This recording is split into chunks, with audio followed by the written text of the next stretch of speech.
तो उड़ने की आशा के आज के एपिसोड की शुरुआत होती है एक गंभीर बातचीत से, जहां सायली और सचिन अपने भविष्य के बच्चों को लेकर चर्चा कर रहे होते हैं। तभी सायली घर की टूटी हुई कड़ियों को जोड़ने का फैसला करती है और सोचती है कि उसे आकाश और रिया से बात करनी चाहिए ताकि वे जल्द से जल्द घर लौट आएं। लेकिन सचिन इधर अब भी इस उलझन में होता है कि वो इस स्थिति को कैसे संभालेगा।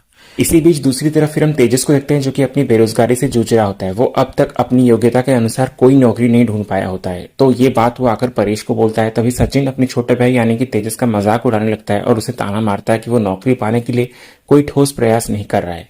लेकिन इधर तेजस के पास एक योजना होता है, जो कि वो परेश और रेणुका को बोलते हुए नजर आता है कि आई बाबा, मैं ना रोज इंटरव्यू दे दे के थक गया हूं, तो इसलिए मैंने डिसाइड किया है कि जो जॉब मुझे कनाडा में मिली है वो मैं जाकर करूंगा।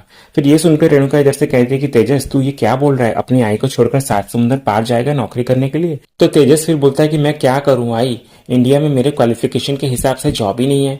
तभी फिर इधर से सायली परेश को बोलते हुए नजर आती है कि काका, जरूरी नहीं है ना कि अपनी डिग्री के हिसाब से ही नौकरी करे, भले ही छोटा काम क्यों ना हो, उससे शुरुआत तो करनी चाहिए ना, फिर धीरे धीरे आगे उसमें बढ़ सकते हैं। तभी तेजस फिर सुनकर ये इधर से कहता है कि तो तुम क्या चाहती हो सायली, कि मैं भी फूलों का माला बेचने लग जाऊं क्या? और तुम जानती भी हो कि मेरे पास कितनी क्वालिफिकेशंस है, और तुम्हें मैं समझाऊंगा ना तो तब भी तुम समझ नहीं पाओगी। तभी सचिन तेजस को कहता है कि अगर तू इतना ही शाना है और इतनी ही डिग्री है तेरे पास, तो जिंदगी में तू फोकट काहे को बैठा है? और सयाली की तो कम से कम बिजनेस है और वो काम तो करती है। फूलों का माला बनाकर देख, एक दिन पीठ पकड़कर बैठ जाएगा अगले दिन। फिर तेजस सचिन को बोलता है कि हो गया तेरा, और तुझसे मैंने एडवाइस मांगी क्या? नहीं ना, और मैं आई बाबा से बात कर रहा हूँ, तुझसे नहीं। फिर तेजस से रेणुका और परेश को कहता है कि उसे जॉब के लिए तुरंत 14 लाख रुपए देने पड़ेंगे। तो ये बात सुनकर रेणुका हैरान रह जाती है और फिर तेजस जिद करने लगता है कि उसके माता पिता उसे ये पैसे दें ताकि वो इस सुनहरे मौके को हासिल कर सके। लेकिन रेणुका और परेश ये सुनकर दंग रह जाते हैं। वे जानते हैं कि अगर वे अपनी सारी बचत भी तोड़ देना, तब भी इतनी बड़ी रकम जुटाना नामुमकिन होगा। उधर फिर सचिन, जो पहले से ही तेजस की गैर जिम्मेदाराना हरकतों से परेशान है, गुस्से से भड़क उठता है। फिर इधर तेजस बेबस होकर अपने माता पिता से मिन्नतें करने लगता है, लेकिन परेश का रवैया अचानक सख्त हो जाता है। फिर परेश ये बोलता है कि पहले ही तेजस उनसे 27 लाख रुपए ले चुका है और अब तक एक भी पैसा लौटाया नहीं उसने। फिर परेश तेजस पर दोबारा भरोसा करने को तैयार ही नहीं होता। तभी रोशनी वहां आ जाती है और फिर सायली रोशनी के सामने तेजस के पैसे मांगने की बात उठाती है। लेकिन तभी एक चौंकाने वाला खुलासा होता है, जब तेजस बताता है कि असल में ये रोशनी थी जिसने उसे परिवार से पैसे मांगने के लिए उकसाया था ताकि वो ये नौकरी ले सके।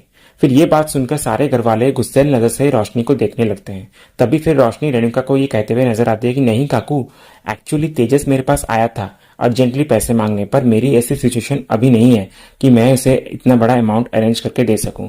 और आपको तो पता है ना पापा के बारे में, तो लास्ट ऑप्शन मुझे यही दिखा तो मैंने कह दिया। तभी इधर रेणुका ये सब सुनकर आग बबूला हो जाती है।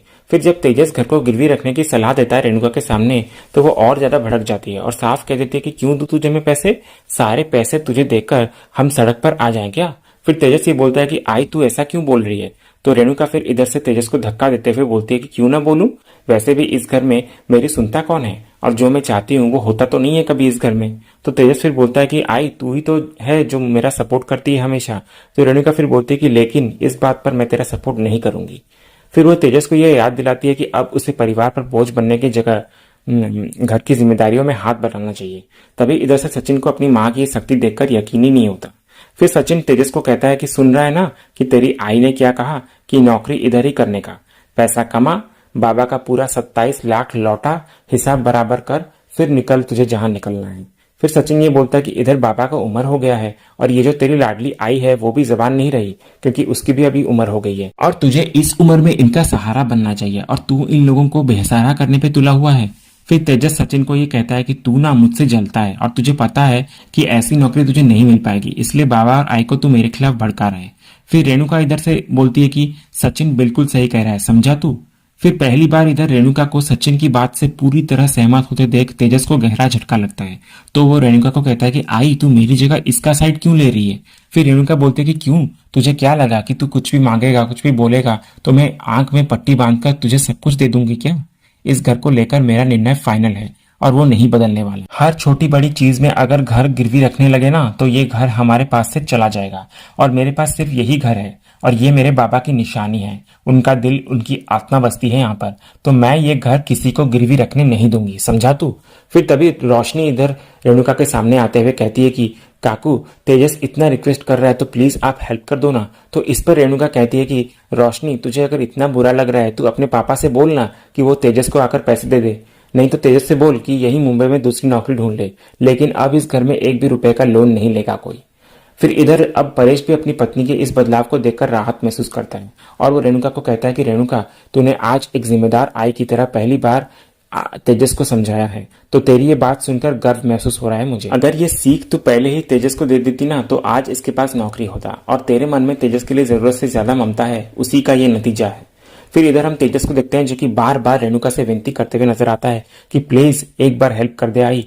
तो इससे रेणुका और भी भड़क जाती है और उसे चेतावनी देते हुए नजर आती है कि खबरदार, अगर घर गिरवी रखने की बात करी तूने तो मुझसे बुरा कोई नहीं होगा, कहकर रेणुका वहां से चली जाती है। फिर इधर सचिन भी आकर तेजस को ताना मारता है और कहता है कि तू तेरे आई का लाडला है ना, तू उसकी सारी बातें मानता है ना, इसलिए जो वो बोल रही है कान खोलकर अच्छे से सुन और काम पर लग जा, कहकर फिर सचिन भी वहां से चला जाता है।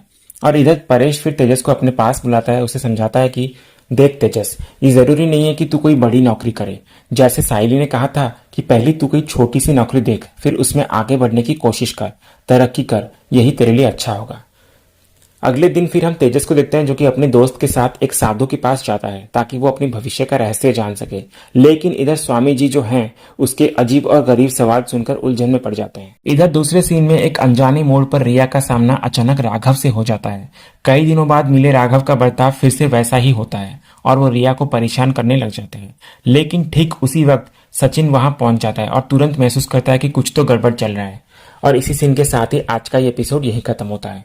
तो दोस्तों, अगर आज का ये वीडियो आपको पसंद आया हो तो वीडियो को लाइक भी करें, शेयर भी करें और सब्सक्राइब करना ना भूलें ताकि ऐसे ही रोज लेटेस्ट एपिसोड के अपडेट्स आप सबसे पहले पा सकें। तो मिलते हैं हम एक नए एपिसोड के रिव्यू में, तब तक के लिए स्वस्थ रहें, मस्त रहें।